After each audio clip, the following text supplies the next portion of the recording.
ජපානෙම තෝරගන්න ඕනේ ඇයි ජපානේ තෝරගන්න එපා කියන්නේ. ඉතින් අද මම කතා කරන්නන්නේ හැමෝම ඉල්ලලා තිබ්බ ওই මාතෘකාව ගැන. එහෙනම් සෙට් වෙන්න channel එකත් එක්ක.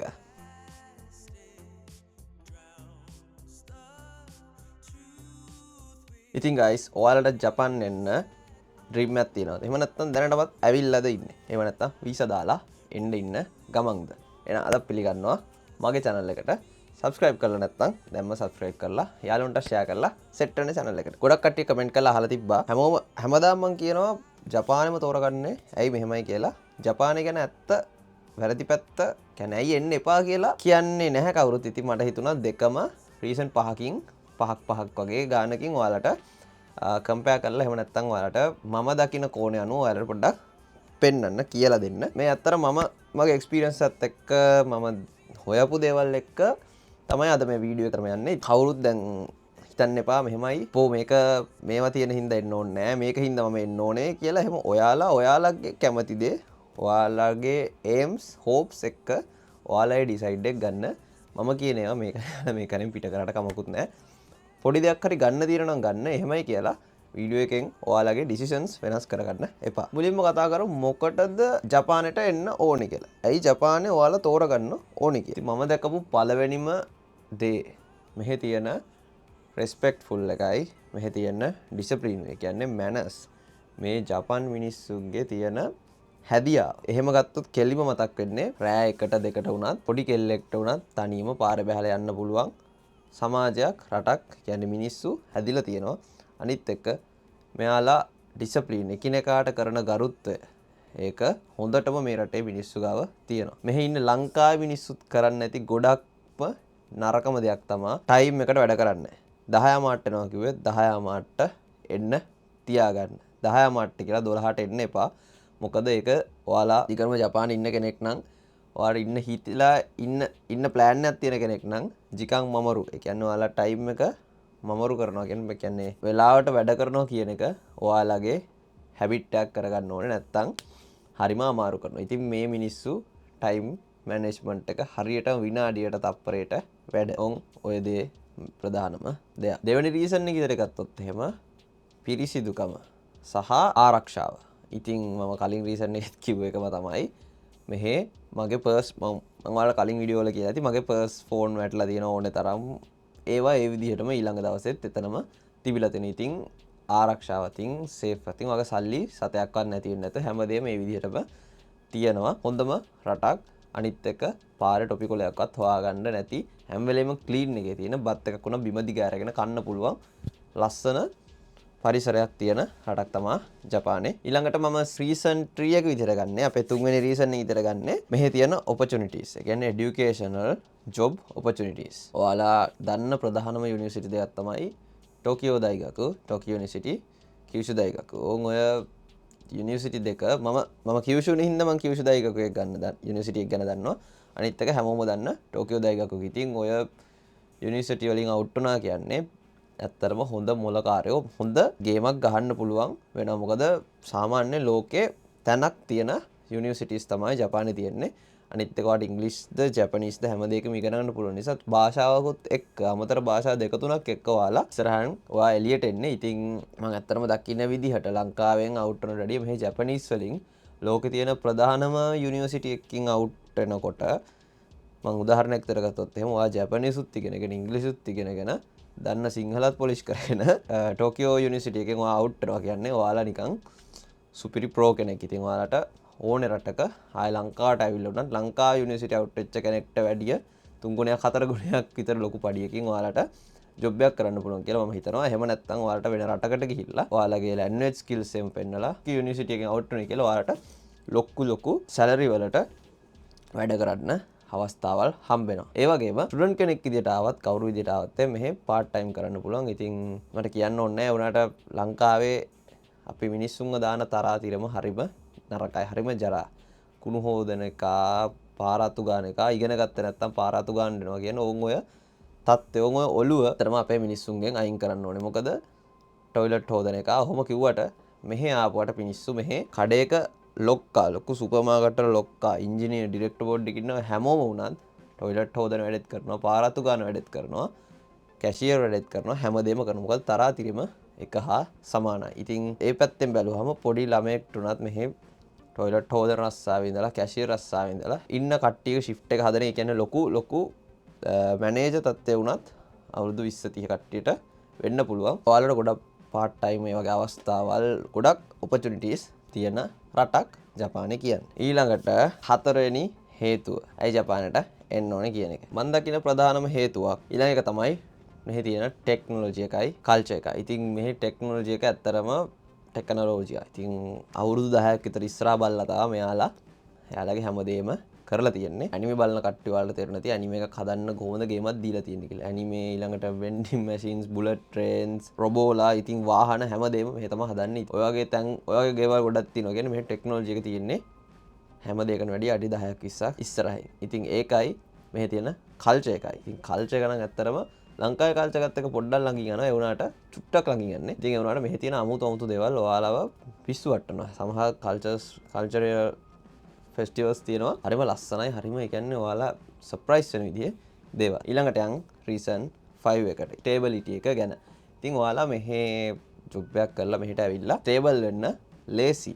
කියන්නේ ඔයාලා මේ විදිහටම එක විදිහටම කරකම් රෝල ගහගෙන යනවා කියන්නේ මේ රටේ ස්ටේබල් වෙනවා කියන එක ඔයාලට ඊසි දෙයක්. භාෂාව පුළුවන් නම් මේ රටේ ස්ටේබල් වෙන්න හරිම ලේසි. SSW ද ස්ටුඩන්ට් ද මොකක්ද ඒක අඩක් නැහැ. ඔයාලා ඇවිල්ලා අන්තිමට මේ ස්ටේබල් වෙනවා නම් ඔයාලට ඒ රෙස්පෙක්ට් එක ඒ විදිහටම ඒ පඩි ඒ සල්ලි ඒ කියන්නේ ජපානයේ කට්ටියට හම්බ වෙන ඒ විදිහටම හැමදේම ඔයාලටත් හම්බ වෙනවා. ඉතින් මේ රට හරිම ලේසි ස්ටේබල් වෙන්න. ඉතින් මම කිව්වේ ඇත්තටම රීසන්ස් 5යි මම හොයාගත්ත විදිහට. මම දන්න දේවල් එක්ක පහට නෙවෙයි ඕක 10ක් 20ක් නෙවෙයි මිලියන ගණන් තියෙන ඇයි ඔයාලට ජපානයේ තෝරගන්න හේතුව කියලා. ඒකත් එක්ක ගත්තාම දැන් අපි යමු හැමදේටම හොඳ පැත්තක් තියෙනවා වගේ අනිත් පැත්ත ගැන කතා කරන්න. ඇයි ඔයා ජපානයට එන්න ඕනේ නැත්තේ? ඉතින් ඒකත් මම රීසන් 5ක් කියන්නේ හේතු 5කට කඩලා තියෙන්නේ. ඉතින් අපි යමු පළවෙනි එකට. පළවෙනි එක ඇවිල්ලා වියදම්. මෙහි තියෙන එක්ස්පෙන්සිව් ලයිෆ් එක. ඇත්තටම සල්ලි තියෙනවා නම් ජපානයේ තරම් සැප දාන්න පුළුවන් රටක් නෑ. හැබැයි මෙහි සල්ලි අතට එන එක මාරම අමාරුයි. සල්ලි ගන්න ඔයාලා මහන්සි වෙන්න ඕනේ මාර විදිහට. හැබැයි මාසේ පඩියෙන් ඔයාලෙන් කැපෙන ගණන් මම උදාහරණයක් විදිහට කියන්නේ මගේ මාසේ පඩිය කොළ 25ක් හම්බ වෙනවා නම් කියන්නේ 2,50,000ක් එනවා නම් රෙන්ට් එක, කෑම, හෙල්ත් ඉන්ෂුරන්ස්, පෙන්ෂන්, ටැක්ස් ඔය ඔක්කොම කැපිලා අතට එන්නේ 18ක්. ඕන් ඔයගේ ගාණක් උදාහරණයක් විදිහට. ඉතින් මේ රට ලස්සනයි. ඒ වුණාට මේක චීප් රටක් නෙවෙයි කියන්නේ අතට ගාණ තියෙන්න. ඔයාලා පාර්ට් ටයිම් එකක් කරොත්, ඔයාලා නෝමල් දෙයක් කරොත් මේකෙන් ඔයාලගේ බේසික් ලයිෆ් එක විතරයි කවර් වෙන්නේ. ඉතින් ඔයාලට ගොඩක් මහන්සි වෙන්න ඕනේ. පළවෙනි ස්ටුඩන්ට් කෙනෙක් වගේ එනවා නම් ඒකයි මම කියන්නේ ජපානයේ මයිනස් පැත්තක් කියලා. එක්ස්පෙන්සිව් මාර විදිහට එක්ස්පෙන්සස් වැඩි. ඔයාලට ගන්න මෙහෙ ගන්න පඩිය අතේ ඉතුරු වෙන්නේ නැති තරමට ඔයාලට කියවනවා. හොස්පිටල් එකට ගියොත් පට්ට ගණන්, ස්කූල් ෆීස් ඒව එහෙම ගොඩක් ගණන්. ඉතින් ඔයා එනකොට ප්ලෑන් එකක් හරි සල්ලි හොයාගන්න විදිහක් හරි නැතුව එනවා කියන්නේ ඔයාලා ඉක්මනට ස්ට්‍රෙස් අවුට් වෙලා ට්‍රැක් පයින්නවා. හරි. ඊළඟට යන් දෙවෙනි රීසන් එක. මෙහි තියෙන ලයිෆ් ටයිම් එක. බිසි ලයිෆ් එකක් තියෙන්නේ මහන්සියක්. ඉක්මනට ඔළුව පිස්සු වැටෙන මං කියනවා ඒ ට්‍රැක් පයින් ලයිෆ් ස්ටයිල් එකක් තමයි ජපානයේ තියෙන්නේ. ඒ ලයිෆ් එක හරිම ස්ට්‍රික්ට්. කියන්නේ හරිම කිවිසි. ඔයාලට තියෙන රූල්ස් ගොඩක් වැඩි. ඒ රූල්ස් එක්ක තමයි මේ මිනිස්සු හැදිලා මේ රට ලස්සනට මේ විදිහට තියන්නේ. ඒ වුණාට අපි ලංකාවේ මිනිස්සු අපි නිදහසේ ඉන්න කැමති මිනිස්සු විදිහට මෙහි තියෙන රූල්ස් අපිට මුලින්ම එපා කරනවා. ඉතින් ආයෙ පාරක් ලංකාවට යන්න හිතන අවස්ථා ඕනේ තරම් එනවා. ඒ ඩිසිප්ලිනුයි, ඒ මැනර්ස්ුයි, ඒ වැඩයි ඔක්කොම බැලන්ස් කරගෙන රවුමට රෝන්දේ ලවමට ඔයාලා රෝල කරගනවා කියන්නේ ඉතින් ඇත්තටම ලොකු ගේමක්. ඉතින් ඒකට හුරු වෙන්න ටිකක් කල් යනවා. ඉතින් ඒකත් ජපානයේ ලංකාවේ ජීවිතේ ජපාන ජීවිතය අතර තියෙන ලොකු ගැප් එකක්, ලොකු ඩිෆරන්ස් එකක්. ඉතින් ඒකත් ඔයාලා ඔළුවේ තියාගන්න ඕනේ. තුන්වෙනි රීසන් එක මට මුල්ම කාලේ තිබ්බ දෙයක් මේක. තනිකම සහ හෝම් සික් එක. ඉතින් මුලින්ම ඔයාලට යාළුවෝ නැහැ. ගෙදර ලංකාවේ හිටපු යාළුවෝ නැහැ. සිංහල කතා කරන්න යාළුවෝ නැහැ. ඉතින් ඔය හැමදේමත් එක්ක ඔයාලට තනිකම ඔළුවට ගහනවා. කතා කරන්න කවුරුත් නැතිව, සෙට් වෙන්න කවුරුත් නැතිව. ඉතින් ওই දේවල් එක්ක ඔයා මාරු විදියට අසරණ වෙනවා. ඔයාලා කමියුනිකේට් කරන්න නැති එහෙම කියන්නේ. ඉක්මනට තැනකට ගිහිල්ලා ඒ තැනට අනුව හැසිරෙන කෙනෙක් නෙවෙයි නම් ඔයාලට හරිම පසුතත්වයකට පත් වෙනවා. ඉතින් මම නම් ඇවිල්ලා දවස් දෙක තුනෙන් යාළුවෝ ටිකක් හදාගත්තා. අපේ අයියා හිටියේ. ඉතින් ඒ වගේ ඒවත් එක්ක ගත්තාම මට නම් ඒක ලොකුටම දැනුනේ. ඒ වුණාට මම ගෙදරත් එක්ක ගොඩක් ක්ලෝස් වෙච්ච කෙනෙක් ඉඳලා හෝම් සික් එක මාර විදියට දැනුණා. ඉතින් ගෙදර මිනිස්සුන්ව මතක් වෙනවා. හිතන වෙලාවට යන්න හිතෙනවා. ගෙදර කෑම කන්න බොන්න හිතෙනවා. ඉතින් ඔය දේවල් එක්ක ඔයාලා ගොඩක් තනි වෙනවා. ඉතින් ඒ වගේ දේවල් වලට ඔයාලගේ මනස රෙඩි කරගෙන එන කෙනෙක්ට එන්න කියලා මම කියනවා. ඊළඟට හතරවෙනි එක. යාළුවෝ හදාගන්න දේ. යාළුවෝ දැන් මං කිව්වා යාළුවෝ හදාගන්න ඊසි නෙවෙයි. ඔයාලට වෙන රටවල වල යාළුවෝ හදාගන්න නම් ගොඩක් ලේසි. මොකද යාළුවටත් ඉන්නේ අපි විතරයි, අපිට ඉන්නෙත් යාළුවා විතරයි. ඒ වුණාට මෙහෙදි මේන් ඔයාලා හදාගන්න ඕනේ ජපනීස් යාළුවෝ. ජපනීස් මිනිස්සු හරිම ලැජ්ජයි. අනිත් මිනිස්සුන්ට මූණ බලලා කතා කරන්න. හැබැයි ෆිට වුණාට පස්සේ එයාලා මාර ෆිට. ඉතින් ජපන් යාළුවෝ පුළුවන් තරම් හදාගන්න. හැබැයි හදාගන්න වැඩේ අමාරුයි. ඔයාලා ගිහිල්ලා කතා කරලා සෙට් වෙන්න ඕනේ. හැබැයි මේ මිනිස්සුන්ට එහෙනම අවුල් තියෙන මිනිස්සු ඉන්නවා. ඉතින් පොඩ්ඩක් පරිස්සමෙන් බලාගෙන වැඩ කරන තැන යාළුවෝ එහෙම හදාගන්න බලන්න. අනික එහෙම යාළුවෝ හදාගත්තට පස්සේ එයාලගේ අපේ කල්චර් එකේ එයාලගේ කල්චර් එකේ ලොකු ගැප්ස් තියෙනවා. ඒ කියන්නේ කතා කරන දේවල්, කන බොන විදිහ, ඇඳින පළඳින විදිහ, ඇවිදින විදිහ, කියන්නේ ආතල් ගන්න විදිහ, ඒ හැමදේම එයාලගේ ලයිෆ් එක අපේ ලයිෆ් එකේ ලොකු ගැප්ස් තියෙනවා. ඉතින් ඒවා ගැනත් පරිස්සම් වෙන්න. පස්වෙනි එක මට මේක පළවෙනි එකට දාන්නත් හිතුණා. ඒ වුණාට පස්වෙනි එක තමයි මේක. ලැන්ග්වේජ් බැරියර් එක. ඔයාලගේ භාෂාව තමා ඇත්තටම මේ රටේ අමාරුම කරන ඕනෙම කරන දේ. ඉතින් අර මම කලින් වීඩියෝ වලත් කියනවා වගේ වවුලාගේ මගුල් ගෙදර ගිහිල්ලා එල්ලෙලා ඉන්න බැරි නම් ඔබට වැඩක් නැහැ. ඉතින් ඔයාලට ජපන් හොඳටම නෙවෙයි සාමාන්‍යයෙන් බේසික් ඉඳලා අන්තිමට ඔයාලා ලෙවල් අප් වෙන්න ඕනේ දවසට එක වචනයක් හරි ඉගෙනගෙන. එහෙම නැත්නම් මේ රටේ ඔයාලට ස්ටේබල් වෙන්න කොහෙත්ම විදිහක් නැහැ. මේ රටේ ස්ටේබල් වෙන්න ඕනේ ප්‍රධානම දේ මෙහි ඩිසිප්ලින්, මෙහි මැනර්ස්, මෙහි රූල්ස් වලට එකග වෙන දෙයයි, එකග වෙන එකයි ජපන් ඉගෙන ගන්න එකයි. ඉතින් ඒ හැමදේම තියෙන ඔයාලගේ අතේ. අපිට හැමදේටම කන්න බොන්න ගියත්, ජොබ් හොයන්න ගියත්, ස්කෝල් එකට යන්න ගියත්, යුනිවර්සිටි එකට යන්න ගියත්, යාළුවෝ හදාගන්න ගියත් ඕනෙම දේ තමයි ලැන්ග්වේජ් එක. ඉතින් ලැන්ග්වේජ් එක ගොඩ දාගත්තොත් එහෙම ඔයාලට මේ හැමදේම පහසු වෙනවා, සරල වෙනවා. මගේ කෝණින් දකින විදිහට ওই ටික තමයි මට ජපානයේ ගැන දකින්න පුළුවන්. නරක නෙවෙයි ඇත්තරම පොඩ්ඩක් මේව හැදීගෙන එන, ඒ කියන්නේ අපේ ලයිෆ් එකයි මෙහි ලයිෆ් එකයි අතර නොගැලපීම්. ඉතින් නොගැලපීම් වලට වැඩිය ගැලපීම් ගොඩක් තියෙනවා කියලා මම හිතනවා. ඉතින් ඔයාලගේ හෝප්ස්, ඔයාලගේ ප්ලෑන්ස් එක්ක ඔයාලා ඒ ගමන එන්න, ඔයාලට ජපානටම එන්න ඕන නම්, ඇවිල්ලා මෙහි ගේමක් ගහලා සල්ලිකාරයෙක් එන්න ඕන නම් ඉතින් ආයෙ දෙපාරක් බලන්න හිතන්න එපා. එහෙනම් මුලින්ම ආයෙ මුකුත් හිතන්න එපා. කෙලින්ම එන්න ඇවිල්ලා ගේම ගහන්න. ඇත්තටම මේ ජීවිතේ ඇනිමේ වල තියෙන වගේ සුන්දර ජීවිතයක් නෙවෙයි. ඒ වගේ ලස්සන සරල ජීවිතයකුත් නෙවෙයි. හැබැයි එහෙම ලස්සන සරල කරගන්න එකත් ඔයාගේ අතේ තමයි තියෙන්නේ. ඉතින් මේ හැමදේම මම ඩිරෙක්ට්ලි කාටවත්ම කියන්නේ ජපානට එන්න, ඔයා එන්න එපා එහෙමයි කියලා. ඉතින් ඒ හැමදේම තීරණය කරන්න ඕනේ ඔයා. හැමදේම ඔයාගේ අතේ තියෙන. ඔයා ඔයාගේ ලයිෆ් එකෙන් ගැලවෙන්න, බේරිලා දුවන්න, එස්කේප් වෙන්න නම් ජපන් එන්න එපා.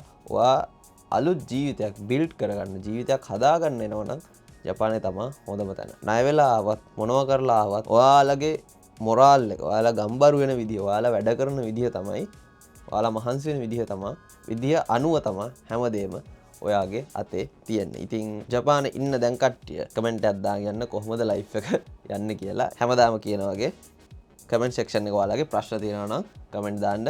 මම පොඩ්ඩක් බිසි වෙලා ඉන්න මේ දවස්වල. ඒ වුණාට රිප්ලයි කරනවා වෙලාව අරගෙන.